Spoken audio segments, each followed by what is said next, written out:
Okay, today we're going to install a 15-tooth sprocket. I bought this JT sprocket on Amazon. The part number is JTF1539.15. I believe it's the exact same thing that fits the Ninja 300, but we're going to go ahead and put this on. So let's get these side panels off. 4mm hex screws here and here.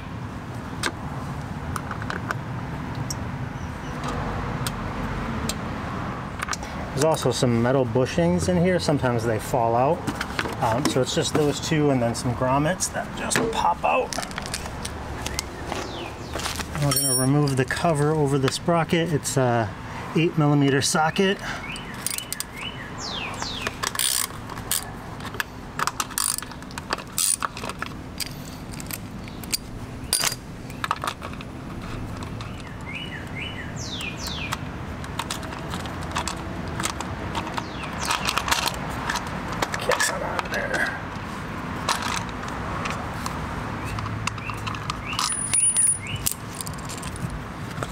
So this is just attached with this little clip here to hold this wire, so we'll just take that off and move that off to the side, and it's going to get a little greasy in there, so I'm going to get some gloves and also clean up a little bit in here as well.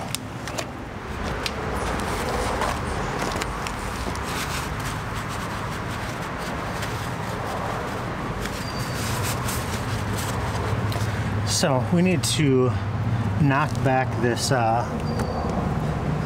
lock washer here, so probably use a blunt chisel or something. I'm just going to use a screwdriver, or maybe even this this should probably do it. So let me grab a hammer. Just gonna lock that into gear for now.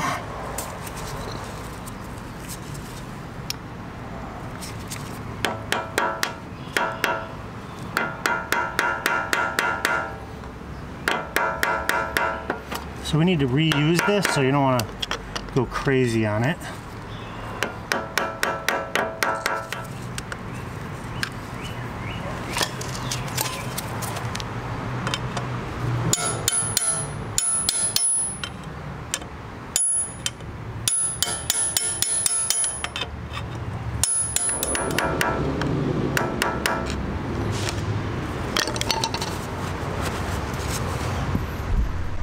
As you can see, I've just mostly flattened it out enough that we can go ahead and break this nut off here.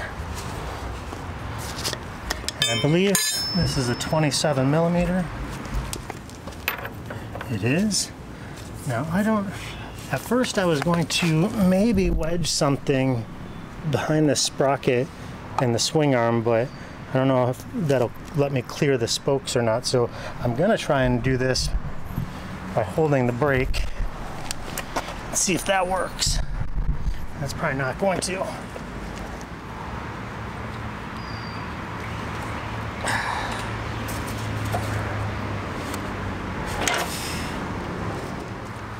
Let's see if we can wedge something in here.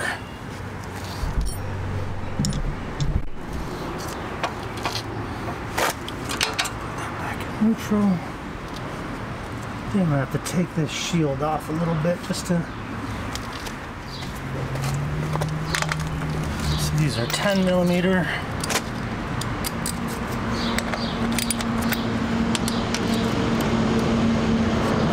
Chain to go on this bad boy.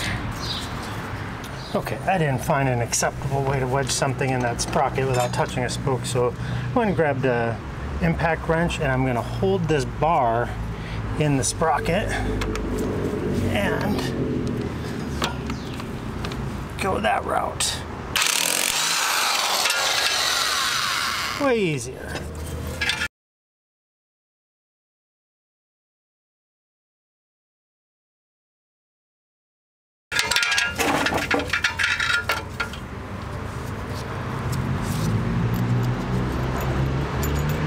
Got the lock washer and the nut. And then I'm going to go ahead and loosen this chain. And how I did this was I just took a a glove and wrapped it around here.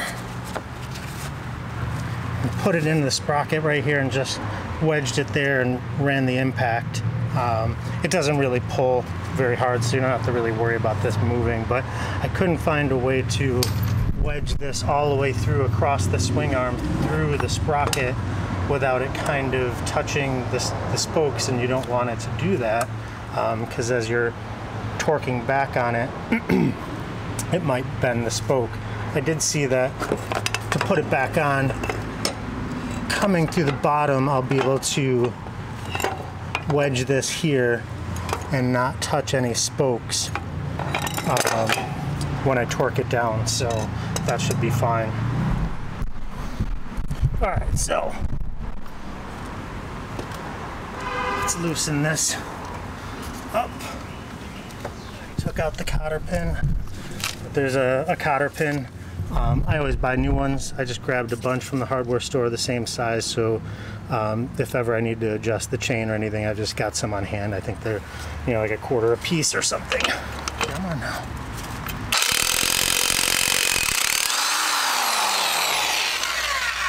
There we go. Let's go ahead and loosen these. So what's this? Looks like it's a 12. Huh. Looking at my toolkit, I got just a basic, you know, repair toolkit, real, you know, on sale at Lowe's. It's a Cobalt tool set. I actually like it. It was 99 bucks. It, probably almost everything you'd need to do all the maintenance on your bike or anything, and it's pretty cool, you know, quality set in a case. It doesn't have a 12mm wrench. It's got a 10, 11, 13, 14. I think then it skips to 17 and 19. So, okay. So let me see if I can get a ratchet on that. And of course they're not deep. So, well, that's 10.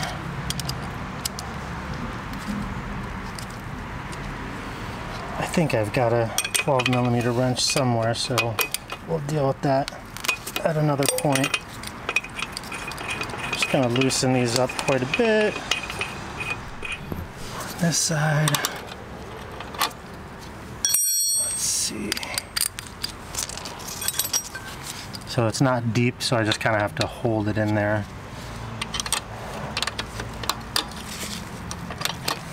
And it's actually not even that tight. So, okay, so this got some wiggle room. Let's go over here and get this sprocket. Move some of these tools out of the way.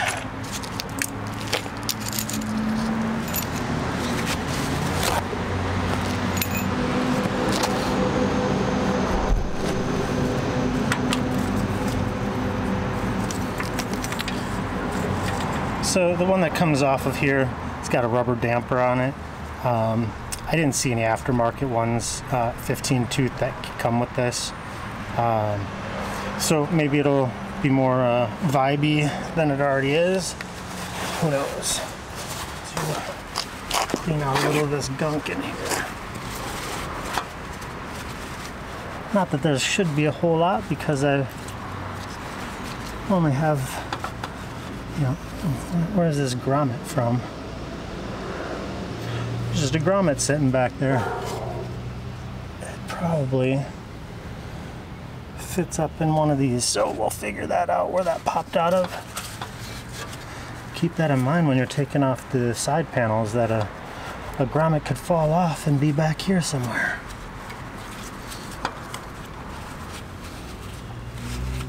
There's not really a ton of gunk in here, but I did oil the chain a few times.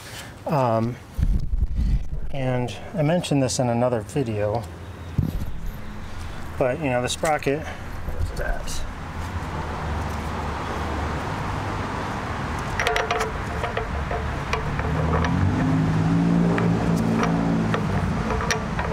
Get on there. Sprocket rides right here. And so the chain comes around, and any, like, you know, lube or any other gunk, kind of, you know, chain oil or something, sometimes it ends up dripping down onto this manifold, and you'll smell it burning. So you don't want to over lube your chain, I guess, or, you know, I kind of wish they had some kind of a plate or something, you know, that directed that away from the exhaust. You can kind of see some burnt up chain lube down there and other gunk that might fall right here, and then it catches right on that manifold. So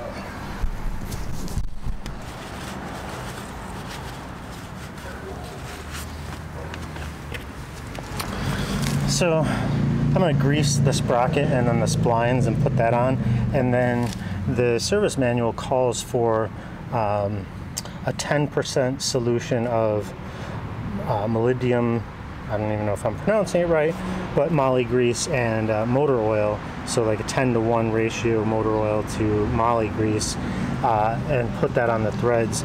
I've got some motor oil and maybe just a dab of this, and mix it up on your fingers and coat the threads before you torque it down. But for the sprocket, now the sprocket needs to go on with this ridge facing inward. So you might be thinking, oh, the logo and stuff face out, but all that faces inward.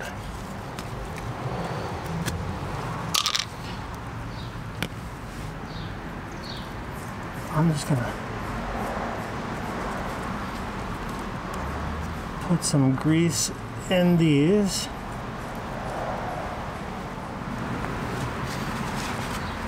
Just gonna wipe off the excess. I'm also going to just coat this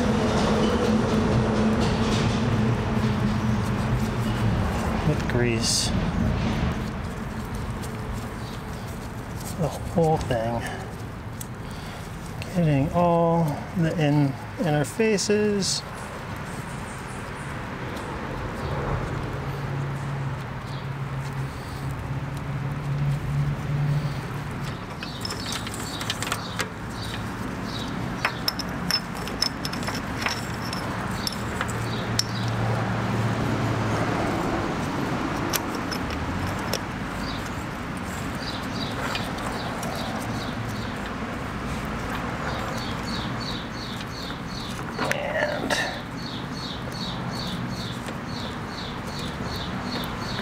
Yeah, there we go. That's the correct amount of slack. It can't go anymore.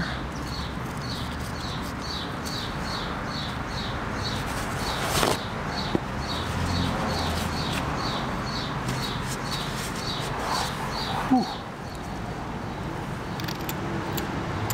Put this back on there.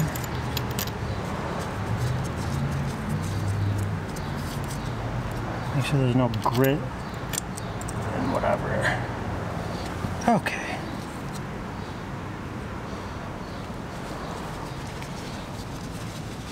Make sure your threads are clean.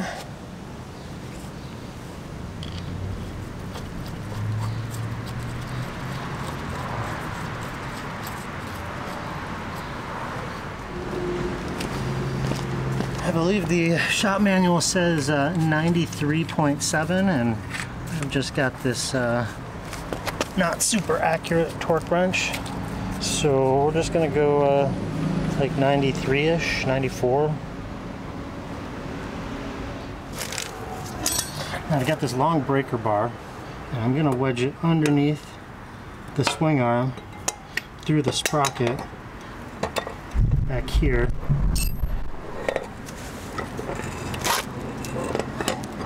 So it comes up and it catches there.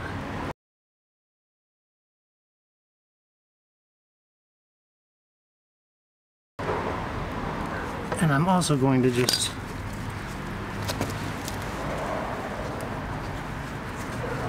put a little glove there, and maybe some towel on the other, just so it doesn't mar the swing arm. I doubt it will, but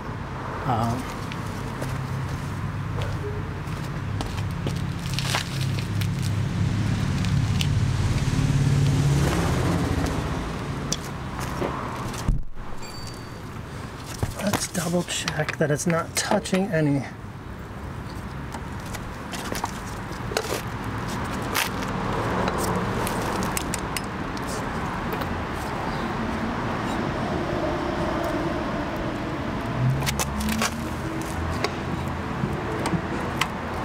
That one's touching a, alright, we gotta situate this better.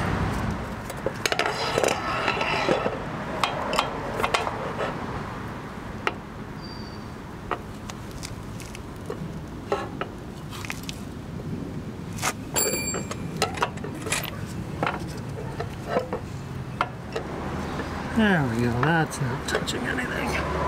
Okay.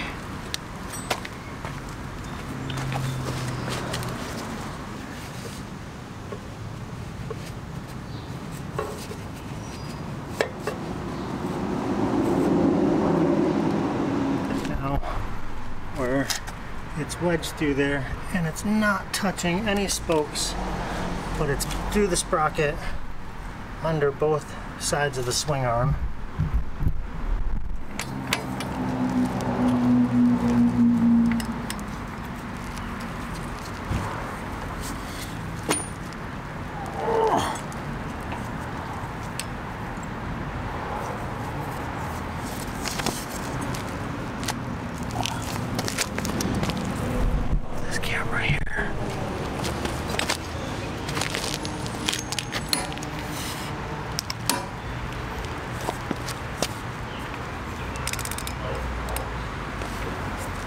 Let's double check. That didn't seem to...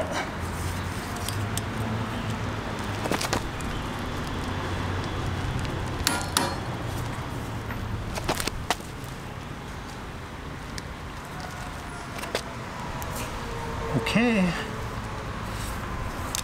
I have my doubts. Alright, let's get this out of here.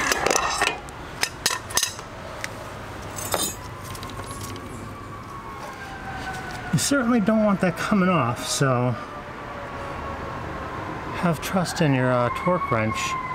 Okay, to complete this chain install video, we need to do just a couple other things. I'm not going to put everything back on just because I'm going to put a new chain on, but we do need to fold this over, this lock washer, and I did find where this grommet came out of, so when I pop this panel out, this grommet goes here. So I'll just put that in right now. I did notice, since I've taken these on and off a few times to do different things, they do tend to pop out on occasion. So keep that in mind. Okay, so that's back in. It's seated just fine. So when I put this panel on, it has a grommet here, here, here, here, and here, and then it screws in these 2 points, and then there's that cover plate for this, and let me just grab that. Like I said, where we go? It goes on like this, but there's this tab here that holds this into place, so make sure you put that back together, and then it has 2 8mm bolts, one here and one right in there. Putting that back on right now because I'm going to be putting on a new chain, but I am going to fold this over and just kind of put some of these things back on, and then I'm not going to, like I said, do the chain alignment until I put the chain slack and chain alignment, because I'm going to go ahead and do a different video on putting the chain on. But this is pretty much doing the sprocket. We'll fold this over and that's pretty much it. You're ready to go, other than, you know, aligning and your chain and getting the slack correct and tightening down the rear axle. So let's fold that over. So we're not going to reuse the area that was folded because that's already been knocked back out, and it kind of doesn't line up with one of the flats. So I'm probably just going to grab this and fold it over, and you want it to be really tight. You want this to fold down onto here, and that way that nut can't back out if for whatever reason it's loose or comes loose. So let's see if we can't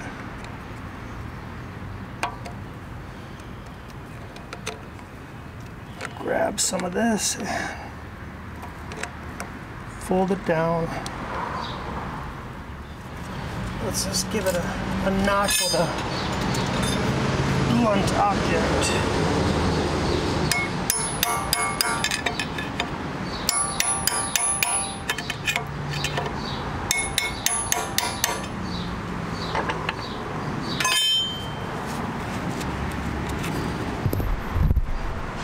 And it's folded over, kind of marred up the flap a little bit, but that's fine. It'll hold just fine. It's really nice and snug, so this can't start backing off because this plate is locked in behind. So that is that's all finished. Save your sprocket. I just put mine back in the package that the one that I bought came in, and I've got a box of parts and things that I've taken off the bike. So you certainly want to, keep that stuff. Maybe you don't like this and you want to go back to the original, or you're going to sell the bike and you want to put it back to the original, or anything like that. So this has only got 1,000 miles on it. Perfectly fine. If I don't like this for whatever reason, I can go back in and put this back on.